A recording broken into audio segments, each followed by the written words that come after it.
Hi, Peter Flockins here. I'm Kevin Garcia. And this is the Peanut Gallery. Today on the Peanut Gallery, we are reviewing Iron Man 3, starring Robert Downey Jr. Now, spoiler alert, this episode is going to be filled with spoilers. That's actually why we're doing this review a week after Iron Man 3 premiered, because we need to talk about one specific scene that Kevin and I really disagree about. So if you haven't seen Iron Man 3 yet, please turn this off. But before you turn it off, please like and subscribe. Thank you. Now, Kevin, what did you think of Iron Man 3? Well, I miss Jon Favreau, but I did like Shane Black. He captured the wit and humor of the first Iron Man film, which made it so likable. Yes, he is a good director. And I saw a lot of Lethal Weapon and Kiss Kiss Bang Bang in this movie. And that's fine, because it does tie into Iron Man's character. I thought sometimes it was anticlimactic, with certain scenes of him not being in the suit, but the fact that they show his intelligence made up for it. So I agree with that.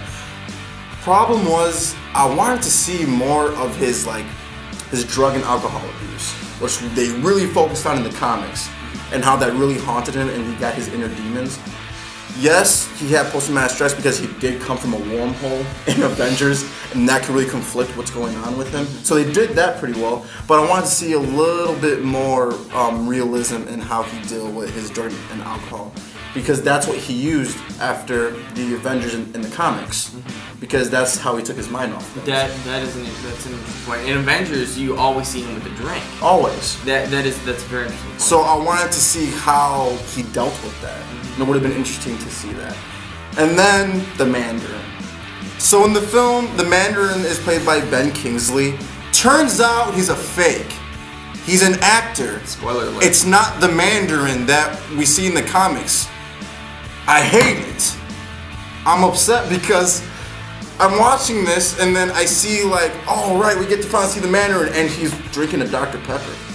I think it was a Budweiser. Okay, even worse. But I'm I was so upset by it because not that it was only anticlimactic, but he is one of Iron Man's biggest enemies in the comics. Yes. And that just defeats the purpose for the comic book fans. Maybe for mainstream Hollywood it would work. But I can understand why everyone would be so upset by it.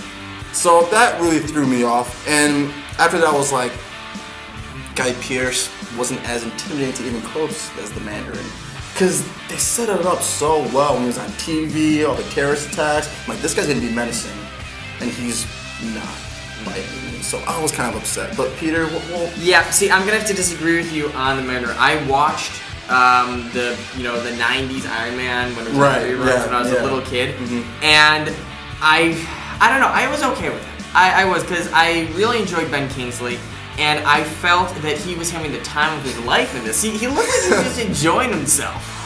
He just seemed so happy, and he was so believable as both this terrorist who was hell-bent on destroying the core of the United States. Trust me. And then he was very believable as this drunk, drugged-up, washed-up actor. You didn't want to see the Mandarin fight Iron Man? What was he going to fight him with? They already established they weren't going to use the power ring, so how was he going to fight him? He uses his with men. Slow language? Oh my gosh. With slow language? I'm gonna come at you, Iron Man. At least his voice was better than Tom Hardy's. Oh, God, yes. God, yeah. Okay.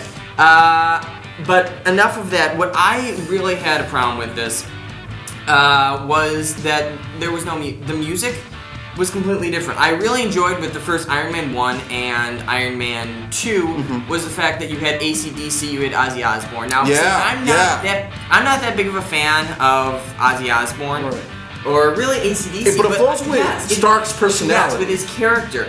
And I really felt that was kind of a letdown in this film. Yeah. Also, they used Blue from 1999 in the intro. Yeah, I know.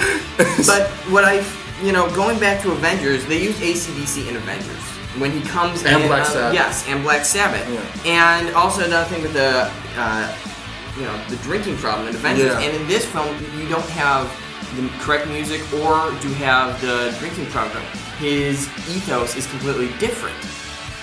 But that, I think, might be on purpose because this is the first of the Phase 2 films for Marvel. This is the beginning of the end of Marvel. You see Tony Stark's arc, no pun intended, go full circle. You have him take out the shrapnel in his heart. You have him destroy all his Iron Man suit. You have him start from scratch. He is a completely different character than he was in the beginning of Iron Man 1. And you're going to see him progress. However, you're not going to see him in any more solo films. Unless, of course... They change that. They might, because it's making a ton of money. He is. Yeah. And he is a great Tony Stark. He is. So what would you say? Would you say see it? I would definitely see it. I thought this was a good movie. Did I think it was a great movie? No. However, when you have something like Iron Man 1, which had we had, both of us, when we saw it, we both agreed that we didn't expect it to be a great movie when we first walked in. Right. This movie was the complete opposite. Our expectations were so high that really, I don't know if it could match. All right. But what would you think? Would you see it? Would you say? You know what? I'm still gonna say see it. Because, you know what, Robert Downey Jr., he's just a great actor, and he really is Tony Stark. He really knows how to play that role. He is Iron Man. He is Iron Man. And besides the Mandarin, I say see it. But if you're pissed off like I am out there, then I don't know what else to say. This is blasphemy. This is blasphemy right here. But you know what, Iron Man, see it. It's because it's Iron Man. And on that bombshell, I'm Peter Flockens here. I'm Kevin Garcia. And this has been the Peanut Gallery. Take care.